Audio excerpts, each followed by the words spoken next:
میری آئز جو ہے ایک دن انفیکشن ہوئی اور ابھر کے باہر آ گئی ریڈ ہو کے. یہ کروشیا وغیرہ کا اور سلائی کا میں نے سیکھا. میں اپنے یعنی کہ ہاتھ کو احتیاط سے بچا کے کرتی تھی. میرے بچے پڑھ لکھ جائیں, کسی کے محتاج نہ ہوں, جس طرح مجھے ان کی خاطر مشکلات کا سامنا کرنا پڑ رہا ہے. کیپ بنا لیتی ہوں, اس کے علاوہ کمبل بنا کے دیے ہیں میں نے آرڈر میں. رومپل بنایا ہے ڈونلڈ ڈک والا. ریڈ بٹن پر کلک کر کے اور بیل آئیکن کو پریس کر کے ڈیجیٹل پاکستان کے سبسکرائبرز بننا مت بھولیے, تاکہ ایسی انٹرسٹنگ ویڈیوز آپ کو فیوچر میں بھی ملتی رہے. السلام علیکم ایوری ون, ڈیجیٹل پاکستان کے ساتھ میں ہوں آپ کی ہوسٹ نواز فیاض. ناظرین, کیا آپ کی ملاقات کبھی کسی ایسی خاتون سے ہوئی ہے جو نظروں کا کینسر ہو جانے کی وجہ سے نابینا ہو گئی ہوں, مگر پھر بھی اللہ کی دی ہوئی صلاحیتوں کا استعمال کر کے مختلف کام کرتی ہوں اور اپنے بچوں کا پیٹ بھی پالتی ہیں؟ تو ناظرین, ملاقات کرواتے ہیں آج آپ کی گڑیا نامی خاتون سے, جنہیں نظروں کا, آنکھوں کا کینسر ہو گیا تھا, مگر اس کے باوجود بھی خدا کے دی ہوئی صلاحیتوں کا استعمال کر کے وہ مختلف کام کرتی ہیں. تو آئیے بات کرتے ہیں ان سے اور مزید جانتے ہیں ان کے بارے میں. السلام علیکم گڑیا, کیا حال ہے آپ کا؟ وعلیکم, میں ٹھیک ہوں. سب سے پہلے تو آپ ہمیں یہ بتائیں کہ یہ کینسر آپ کو کب ہوا تھا؟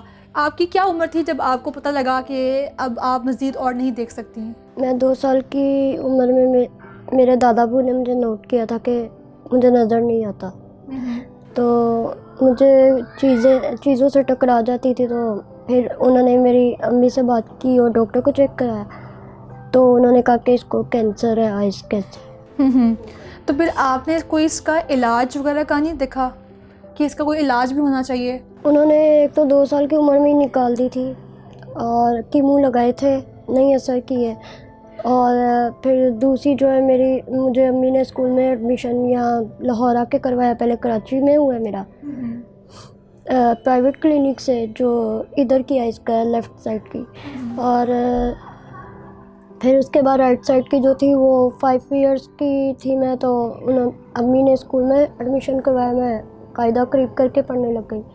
تو میری آئز جو ہے ایک دن انفیکشن ہوئی اور ابھر کے باہر آ گئی ریڈ ہو کے. تو وہ پھر میو ہاسپٹل انہوں نے کہا کہ آپ بہت لیٹ لے کے آئے, اور یعنی کہ جواب دے دیا تھا ڈاکٹروں نے کہ پتہ نہیں یہ بچ پائے گی کہ نہیں. تو اللہ پاک جس کو زندگی دے, پھر یہ ہے کہ میری آئز ریموو کر دی گئی اور اللہ نے مجھے زندگی دوبارہ سے دی. تو جیسا کہ ہم نے اپنے ناظرین کو بھی بتایا کہ آپ سلائی کڑھائی کا کام کرتی ہیں, تو ہمیں ذرا اس بارے میں بتائیں کہ آپ وہ کام کیسے کرتی ہیں؟ بچپن میں مجھے پڑھائی کا بھی بہت شوق تھا, سلائی کڑھائی کوکنگ سب چیزوں کا بہت شوق تھا. تو چولہے کے پاس تو مجھے کینسر کی وجہ سے نہیں جانے دیتے تھے. تو یہ ہے کہ اب آ کے مجھے تھوڑا بہت یعنی کہ کرنا شروع کیا ہے. گریوی بنا لیتی ہوں, چائے بنا لیتی ہوں, لیکن جو یہ کروشیا وغیرہ کا اور سلائی کا میں نے سیکھا, وہ میں نے امی سے صرف ایک چین کا دانہ ڈالنا سیکھا. اس کے بعد باقی سارا میں نے اپنے ذہن سے خود ہی کیا, کیونکہ مجھے بچوں کو پکڑنے کا بہت شوق تھا. تو میرے چاچو نے اس چیز کو دیکھتے ہوئے مجھے ایک چھوٹی بچے نما ڈول لے دی تھی. تو میں اس کے کپڑے سیتی تھی, اس کے کپڑے بناتی تھی کروشیا کے, اور باہر کوئی چیز بنی ہوئی دیکھ کر آ کر گھر میں کاپی کر لیتی تھی رات جاگ کے. تو امی مجھے ڈانٹتی تھیں کہ نہ کیا کرو. میں جب کر کے دکھاتی تھی پھر امی کو ہوا کہ ہاں یہ کچھ کر سکتی ہے, پھر مجھے کرنے دیتی تھی, پھر مجھے نہیں ڈانٹتی. تو اس میں اور کیا کیا کام ہے سلائی کڑھائی کے علاوہ؟ آپ کیا کیا بنا لیتی ہیں ان میں؟ یہ کروشیا سے بناتی ہوں. تو سلائی پہ بنیانے بچوں کی بنا لیتی ہوں. سویٹر وغیرہ کا میں نہیں کرتی کیونکہ وہ بہت محنت ہے, بہت ٹائم لگ جاتا ہے, اس کی اتنی پرائز نہیں ملتی. اور یہ آرڈر کا میں نے کروشیا پہ بنایا ہے. یہ 5 سال کے بچے کا ہے فراک, اور بچی کا فراک, اور 3 سال کے بچے کا سویٹر ہے. اچھا, تو یعنی کہ آپ یہ لوگوں سے اس کے آرڈر لیتی ہیں, تو آپ کو کتنے لوگ ہیں جو آپ کے پاس آ جاتے ہیں اور آپ سے بنواتے ہیں؟ یہ کوئی خاص نہیں, جن کو ہوتا ہے کہ کروشیا کی چیزیں بنوانے کا شوق, یا کہہ لیں کہ جن کو چیز پسند آئے وہ بنواتے ہیں. اور یہ تیسرا میرا آرڈر ہے. تو یہ آپ اس کی قیمت وغیرہ ہوتی ہے؟ آپ اسے کتنے پیسوں میں سیل کرتی ہیں؟ جتنا بڑا ہوگا اس کے حساب سے اون جو ہے اتنی زیادہ لگتی ہے, پھر اس کے حساب سے پرائز یعنی کہ اس کے اکارڈنگ کرتے ہیں. اچھا تو کبھی زندگی میں ایسا ہوا ہے کہ لوگوں کی کچھ باتوں کی وجہ سے آپ اتنا ڈسٹرب ہو گئے ہوں کہ آپ کو لگے کہ جو آپ کی یہ کینسر تھا آپ کی آنکھوں کا اور جو آپ کی بینائی چلی گئی یہ آپ کی راہ میں رکاوٹ ہے اب؟ جی بچپن میں ہوتا تھا اور مجھے ڈاکٹر نے پڑھائی سے بھی منع کر دیا تھا، ورنہ مجھے پڑھنے کا بہت زیادہ شوق تھا. تو لوگ جب میں باہر نکلتی تھی بچے آ کے دیکھتے تھے کرتے تھے تو مجھے بہت فیل ہوتا تھا. لیکن اب جب جیسے بڑی ہوئی ہوں میں نے بلائنڈ اور بھی لوگوں کو دیکھا ہے کہ ہمیں باتیں بنتی ہیں، تو اس چیز کو فیس کرنے کا مجھے اب یعنی کہ نہیں ہوتا کہ مجھے فیل ہو. اب یعنی کہ اب آپ کو اب عادت پڑ گئی. عادت پڑ گئی ہے بالکل. تو زندگی میں سب سے زیادہ آپ کا ساتھ کس نے دیا؟ میری مدر نے، اور میری ایک خالہ تھی جن کا ایکسیڈنٹ میں ڈیتھ ہو گئی. انہوں نے، وہ مجھے چاہتی تھی کہ انڈیپینڈنٹ ہو یہ، تو وہ مجھے ساتھ لے جاتی تھیں. مجھے کوئی چیز دلوانی ہوتی تھی وہ کہتی تھیں کہ تم اپنی مدر سے الگ ہو تاکہ تمہیں بھی آئے کہ کس طرح الگ رہ کے جیا جاتا ہے. تو وہ مجھے لے جاتی تھیں کرتی تھیں، باقی نہیں کوئی کسی نے اتنا کی. تو اس میں جو یہ کریشے کا آپ نے بتایا، اس میں آپ سویٹرز کے علاوہ اور کیا کیا کوئی ٹوپیاں وغیرہ بھی بنا لیتی ہیں؟ جی وہ کیپ بنا لیتی ہوں، اس کے علاوہ کمبل بنا کے دیے ہیں میں نے آرڈر میں. رومپل بنایا ہے ڈونلڈ ڈک والا، وہ بھی پکچر تھی تو میں نے امی کی ہیلپ سے پوچھ کے بنایا کہ کس طرح بنا ہوا ہے. تو وہ مجھے بیٹی بھی تھوڑا گائیڈ کرتی رہی، تو اس کو بھی شوق ہے، یہ بھی ساتھ تھوڑا بہت اب کرنا شروع ہوئی ہے. اچھا یعنی کہ آپ نے یہ سیکھا نہیں تھا، یہ خود سے آپ نے کر کے دیکھا تو یہ آپ کو آ گیا. تو اس میں آپ کو جو وہ پرابلمز ہیں وہ بھی تو بہت سی آپ نے فیس کی ہوں گی. تو کیا کیا مشکلات آپ نے اس میں دیکھی؟ جو سلائی کرتے وقت کبھی ہوتا ہے کہ مشین میں ہاتھ آ جاتا ہے، کبھی سوئی لگ جاتی ہے، کبھی کچھ اس طرح کی پرابلمس وغیرہ ہو جاتی ہیں؟ نہیں، وہ میری مدر جو ہیں وہ کرتی تھیں اپنے کزن کی فیکٹری کا کام. اچھا. پیکو کا. تو میری مدر کا ہوا آپریٹ تو وہ کام بیچ میں رہ گیا تھا.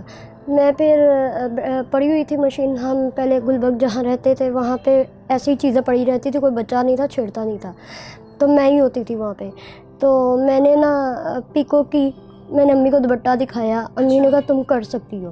تو میں اپنے یعنی کہ ہاتھ کو احتیاط سے بچا کے کرتی تھی. پیکو بھی کیا ہوا ہے.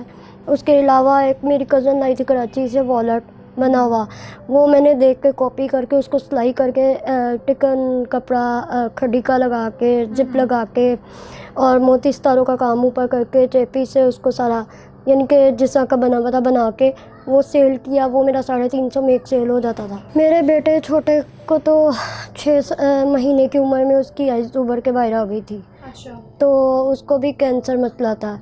پہلے میں نے چیک کروایا تھا جب 3 مہینے کا تھا، لیکن نہیں آیا تھا. تو اس کے بعد یہ تھا کہ جو اس سے بڑی 9 سال کی بیٹی ہے، اس کا 2 سال کی عمر میں آنکھ میں ٹیڑھا پن آیا. تو میری کزن نے نوٹ کیا، اس کو درختوں کے پاس کھیل رہی تھی تو اس نے کہا کہ اس کی آنکھ میں ٹیڑھا پن ہے. میری مدر کو بتایا، انہوں نے مجھ سے بات کی. میں نے کہا فوراً امی اس کو پرائیویٹ دکھانا ہے. میں نے ڈاکٹر زاہد کمال کو ہم نے 2000 فیس دے کے پرائیویٹ دکھایا.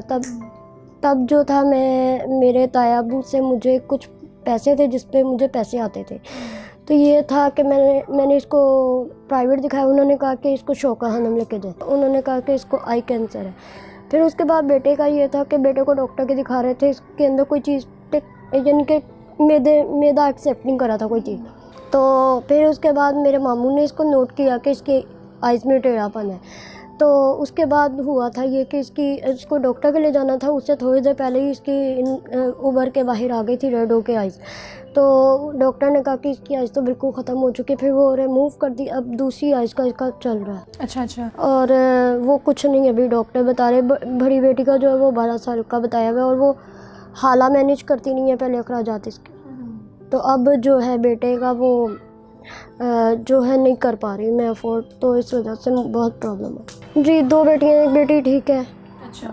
بڑی والی وہ 10 سال کی ہے. تو آپ اپنا بھی علاج کروا رہی ہیں اب تک یا کچھ؟ نہیں، میرا پہلے CBC ہوتا تھا مہینے بعد، TLC ہوتا تھا، لیکن اب وہ ٹیسٹ نہیں ہوتے کیونکہ امی نے چھوڑ دیے تھے اور اللہ پہ میرا چھوڑ دیا تھا کہ اللہ پاک شفا دینے والا ہے. تو اس کے بعد میرا بہت دیر سے نہیں ہو رہا. اچھا اچھا. تو اگر میں آپ سے یہ پوچھوں کہ زندگی کی آپ کی سب سے بڑی خواہش کیا ہے؟ تو آپ اس بارے میں کیا کہیں گی؟ میرے بچے پڑھ لکھ جائیں، کسی کے محتاج نہ ہوں، جس طرح مجھے ان کی خاطر مشکلات کا سامنا کرنا پڑ رہا ہے، تو یہ کسی جاب وغیرہ اچھی جاب پہ لگ جائیں کہ یہ محتاج نہ کسی کے ہوں، کسی سے مانگنا نہ پڑیں گے۔ پوری آپ کی جو ایک دن کی روٹین ہے کہ آپ دن میں کیا کیا کرتی ہیں؟ جب کوئی برتن وغیرہ نظر آئیں وہ واش کر لیے، کبھی امی کر لیتی ہیں، کبھی بچے بھی کر لیتے ہیں، زیادہ تر امی کرتی ہیں، تو میرے اٹھنے سے پہلے ہی کر دیتی ہیں۔ تو یہ ہے کہ میں یہ کام جو ہے وہ رات کو جب بچے سو جاتے ہیں تب زیادہ ایزیلی کر پاتی ہوں۔ اچھا، آپ کی جو مدر ہیں انہوں نے ہمیں یہ بتایا کہ یہ جو وال پیپر ہے یہ بھی آپ نے خود لگایا ہے؟ جی، یہ میں نے خود لگایا ہے، تو یہ آپ نے کیسے کیا؟ چھوٹی بیٹی کی ہیلپ کے ساتھ میں نے خود کیا یہ سارا۔ اچھا، تو گڑیا آپ ہمارے جتنے بھی دیکھنے والے ہیں، جو ہمارے سننے والے ہیں، آپ انہیں ایک میسج کیا دینا چاہیں گی؟ میں یہی میسج دینا چاہوں گی، میں نے اپنی ذات کے لیے کبھی کسی کو نہیں کہا، لیکن اب میں اپنے بچوں کے لیے کہ میرے ہسبینڈ کی بھی سیلری اتنی نہیں ہے اور میرا گزارا نہیں ہو پاتا، میں یہ اور جو آرڈر پورے کر رہی ہوں اس کے علاوہ میرا کوئی آمدنی کا ذریعہ نہیں ہے، تو اگر کوئی ہیلپ کر سکیں تو میں یہی بس کہنا چاہتی ہوں۔ ہماری چھت بھی اپنی نہیں ہے، یہ خالہ کا گھر ہے، تو میں چاہتی ہوں کہ اللہ پاک ہمیں اپنا گھر عطا کرے۔ جی ناظرین، یہ تھی ہمارے ساتھ گڑیا، جو کہ اپنی آنکھوں سے دیکھ تو نہیں سکتی مگر اس کے باوجود بھی خدا کی دی ہوئی کئی صلاحیتوں کا استعمال کر کے اپنا اور اپنے بچوں کا پیٹ پالتی ہیں۔ اگر کوئی بھی آپ میں سے ان کی مدد کر سکتا ہے تو میری آپ سے گزارش ہے، جتنے بھی ہمیں دیکھ رہے ہیں، گڑیا کی مدد لازمی کریں، کیونکہ وہ ایک ایسی خاتون ہیں جو بہت سے کام کرنا جانتی ہیں اور کر لیتی ہیں۔ امید ہے کہ آپ کو ہمارا پروگرام پسند آیا ہوگا۔ اسی طرح سے ہمیں سپورٹ کرتے رہیں اور اسی طرح سے ہم آپ کے لیے انسپائرنگ اور موٹیویشنل سٹوریز لے کے آتے رہیں گے۔ تب تک کے لیے ہمیں دیجیے اجازت۔ اللہ حافظ۔